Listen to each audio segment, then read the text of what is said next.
Hello everyone, welcome to ENT live as well as ABP live. भाई, फिल्में तो आपने बहुत देखी होगी, लेकिन कुछ फिल्में ऐसी होती है जो अपनी यूनिक स्टोरी और कॉन्सेप्ट से फैंस के दिलों में हमेशा के लिए बस जाती है। ऐसी ही एक फिल्म है सावरगोंडा। आज उनके डायरेक्टर रोहन हमारे साथ है। कैसे हो सर?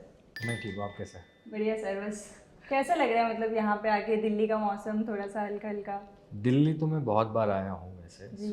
पहली बार बारिश में आया हूँ तो मैं आज ही बोल रहा था ये तो थोड़ा मुंबई जैसा ही लग रहा है, क्योंकि आज मैं यहाँ पे स्वेट भी कर रहा था तो काफ़ी नया लगा मुझे दिल्ली इस माहौल के वजह ह्यूमिडिटी से। वाली।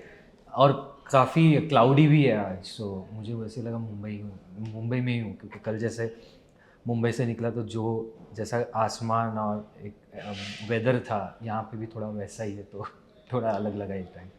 अच्छा सर, बात करते हैं आपकी मूवी की सावरगोंडा। सबसे पहले तो आप ये बता दीजिए, इस नाम का मतलब क्या है?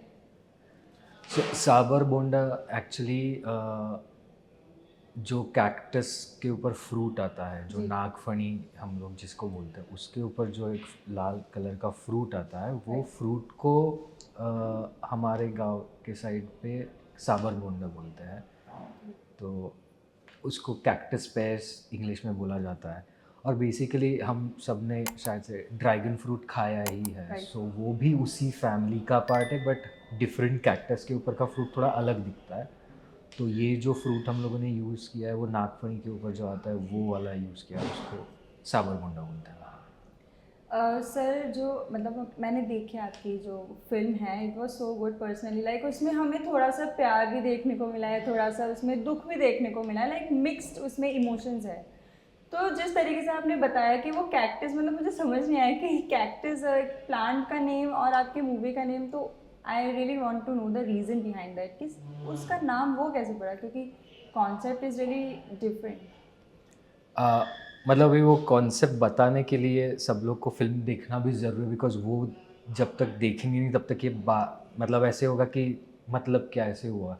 बेसिकली जो फ्रूट हम लोग जो कैक्टस के बारे में जब हम लोग सोचते हैं तो हमारे दिमाग में हमेशा कैक्टस एक रूखी सूखी जगह पे आता है, ये हमारे दिमाग में आता है। और कैक्टस बहुत हार्श कंडीशन में जीता है, जी। कम पानी, हार्श कंडीशन।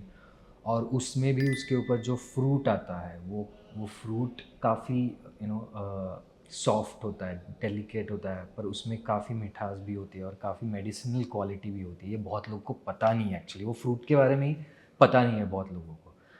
सो उसी हिसाब से फ़िल्म के जो मेन दो किरदार है उनकी लाइफ भी एक सोसाइटल प्रेशर उस सब में से इतनी हार्श हो चुकी है, बट फिर भी वो हार्शनेस में भी वो कैसे अपने साथ अपनी जो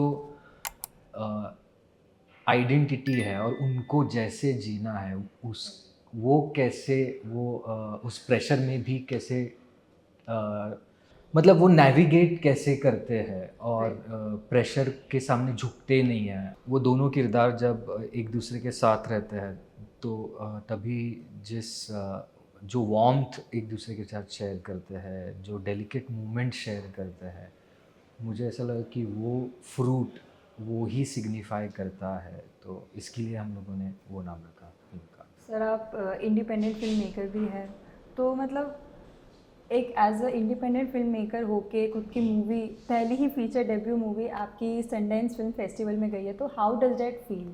वो थोड़ा सा अपना वो बताइए। मतलब इंडिपेंडेंट फिल्म बनाना ही डिफ़िकल्ट है।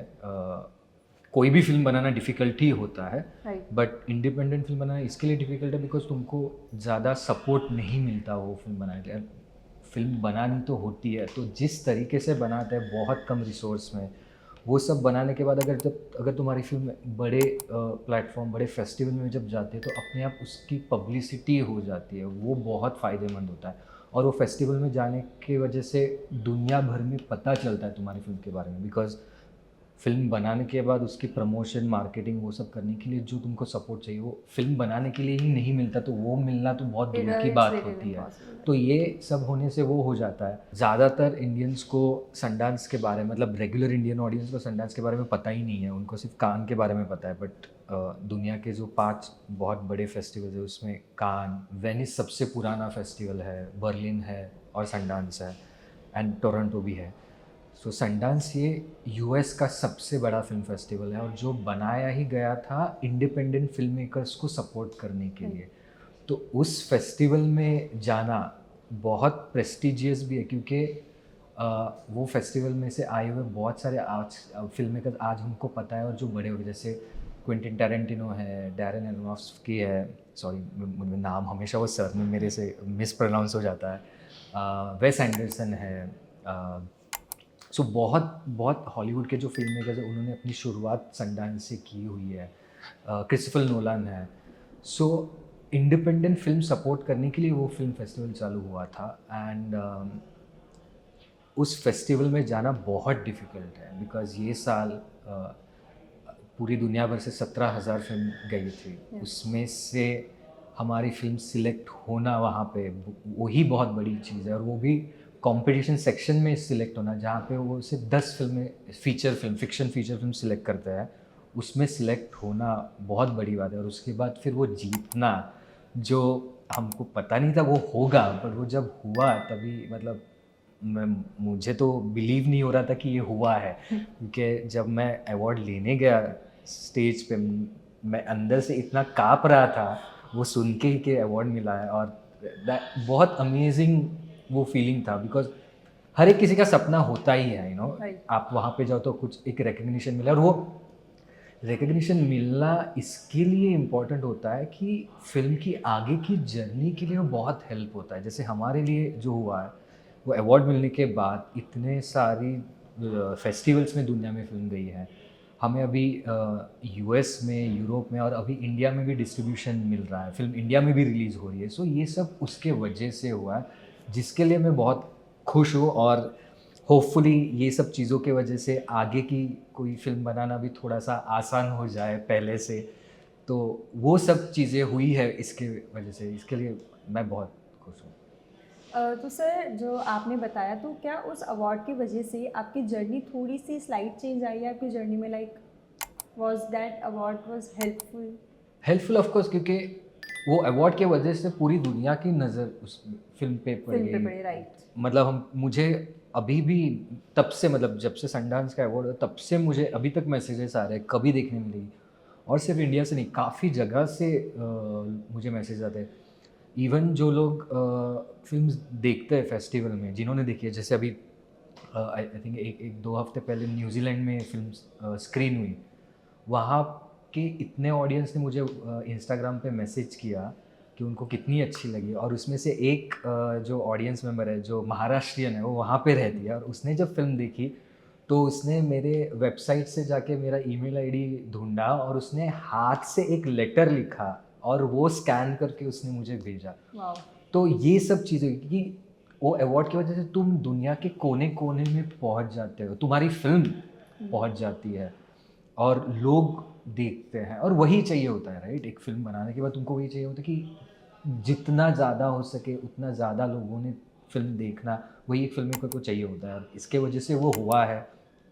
तो वो एक बहुत अच्छी चीज़ हुई है इस अवार्ड की वजह से। सर एक क्वेश्चन है, ये थोड़ा सा डिफरेंट है, बट कहीं ना कहीं आपको ऐसा लगता है कि ये जो आपकी जो फिल्म है सावरगोंडा, ये पहले ही मतलब इंडिया में इतनी नाम कमाने के बाद अब रिलीज़ हो रही है, but Maharashtra as a state is a part of India also, तो कहीं ना कहीं आपको लगता है कि यहाँ पे कोई लाइक ऐसी चीज़ रह गई है कि पहले यहाँ होनी चाहिए थी रिलीज़?